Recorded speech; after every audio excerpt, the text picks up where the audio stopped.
The strangest thing in Durham isn't that a cult once took root there, it's that the root system still shows. You can still stand on the hill and see the last survivor of a four-story religious compound. Its Jerusalem Tower rising like a dare above the trees, while the rest of the empire has been reduced to brush, foundations, and local memory. The land looks ordinary now. It's a quiet road, rural property, church sign, Maine sky doing what Maine skies do. But the old structure still casts a long shadow. This is Drive-Thru Towns. I'm your host, Andrew Wilcox. And from Route 136, Durham looks like a town that keeps its secrets in the ditch line. Trees, fields, a few buildings, then the chapel standing apart from the logic of the rest of the place like it missed a memo from the century. Most drivers will pass it at speed and think, well, there's an old church, and that's understandable. But this is one of those buildings that has seen more belief, coercion, and collapse than many nations do in a lifetime. The air around it is the air of rural Maine. It's damp, resinous, sort of patient. The kind of air that lets wooden paint peel in layers and lets histories rot slowly instead of dramatically. The weirdness here is not loud, it's architectural. Frank W. Sanford was not a side character. He was the engine. Born in Boynton in 1862, Sanford was an ordained Baptist minister, Bates graduate, and magnetic preacher who persuaded followers that he was Elijah returned, the direct instrument of God on earth. That kind of claim tends to reshape a property line pretty quickly. In 1896, he built his base on a barren sandhill in Durham. And by 1897, the Shiloh temple was rising with its Jerusalem tower and the beginning of a self-contained religious world. He didn't just gather believers. He gathered labor, money, children, food, animals, trades, and total obedience. Followers surrendered their possessions. The community grew into a closed system with its own school, farm, print shop, bakery, cobbler, blacksmith, and hospital. At its height, Shiloh housed somewhere between 500 and 1,000 people and had hundreds of rooms. This is the part that gets under the skin. It wasn't a camp meeting. It was a city with doctrine for zoning. Durham's role in this story is not accidental. The Shiloh site sat on a sandy hill near the Androscoggin River, land donated by a local farmer, and the elevation gave Sanford exactly what every prophet wants and every practical person regrets: a place visible from far away. The sand mattered. Sandy soil is not generous to ordinary agriculture, which is part of why the community had to import discipline to compensate for geography. You can feel that irony in the place.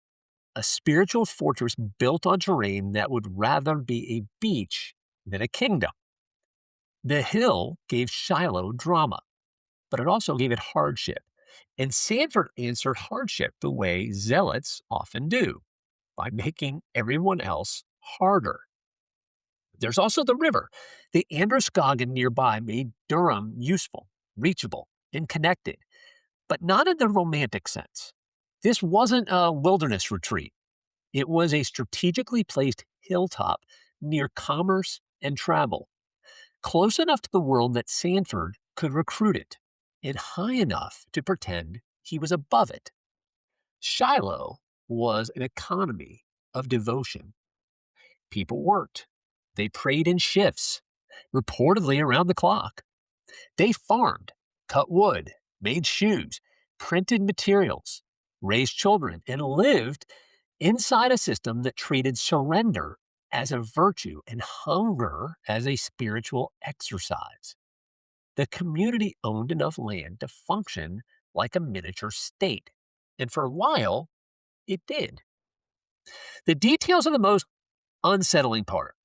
A chapel attached to a massive extension, a tower crowned in gold, a layout that looked from the air like a resort hotel or an institutional campus, only with salvation in place of leisure.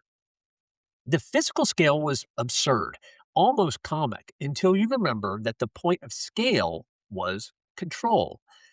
And Sanford loved symbols. He named doors, towers, buildings, and the whole operation in biblical language. Shiloh, Jerusalem Tower, David's Tower, Gates of Praise. The place was not just built, it was staged. Then came the rot. The rot always comes. Reports surfaced of forced fasting, child neglect, and punishments framed as divine correction. Sanford's authority was strict, theatrical, and total. If a leader tells people that hunger is holiness, they are eventually going to cross paths with the law or the cemetery. In Shiloh's case, it was both. The worst of it arrived at sea. In 1911, Sanford took followers aboard the racing yacht Coronet on a missionary voyage and refused to put in for supplies, believing God would provide. God did not, at least not on schedule. 6 people died of scurvy. Sanford was convicted of manslaughter and sent to federal prison. Now, that story has the terrible machinery of a morality tale, except it's real. A man so convinced of divine provision that he let the pantry become a theology experiment. One long floating sermon ending in death by deficiency. The ocean did not care about revelation. It cared about vitamin C. Shiloh outlived the scandal, but not the idea of Sanford at its center. Once he was gone, the system fractured. He returned after prison, but the glory days had already drained out of the hilltop like water through loose boards. The Bible school closed in 1920. Much of the grand complex was torn down in the 1950s, leaving the original chapel as the primary survivor. That's what ruins do here. They narrow the story. Today, the original chapel remains, and the Jerusalem Tower still rises above it, a lonely landmark with a gold crown that has weathered into something almost ceremonial. The rest of the Shiloh Empire has been reduced to foundations, brush, memory. Some traces still lie hidden in the ground, but the big theater is over. What hangs over Durham now is not a cult in the strict sense. It's the aftermath. The chapel still functions as a church, independent from Sanford's denomination since 1998, with a more ordinary civic life around it. There's community events, the food pantry, people trying to make a useful thing out of a notorious one. That is very Maine, in its own way. Turn the haunted building into a place that gives out groceries and hosts car shows. Practical mercy with a long memory. But the old questions remain. How do you live with a landmark that was once a machine for belief and control? How do you inherit a tower that was built by followers who gave away everything? How do you keep the chapel and reject the man? Durham's answer is not perfect. It's just sort of human. And the ruins still matter. The foundations are there. The hill is there. The tower is there. On a clear day, the view reaches farther than the old theology ever did. Mount Washington in New Hampshire can be seen from the top floor of Jerusalem Tower, which feels like the landscape itself is refusing to forget. Shiloh is a very American story. It has all the common ingredients: charisma, land, labor, zeal, commerce, scandal, collapse, and a stubborn building left standing to embarrass the rest of the century. It's about the desire to create a perfect community and the even older habit of letting power disguise itself as holiness.